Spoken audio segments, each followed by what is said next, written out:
1-апрель тоң балық өстіру ишканасы. Тоң суусуна азыр форель балыктарынын личинкаларын коюп атабыз. Экологический полициянын балдары, биздин сотрудниктер, Адлет байке. Кой бериңиз. Бисмилла деп турган.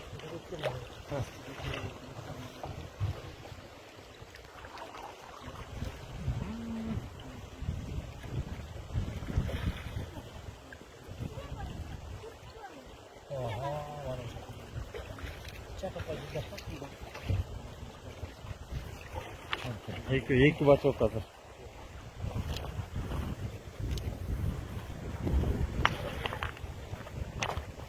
Мынакей буйса, балыктарыбыз аман эсен кайра 3 жылда жүзгөн.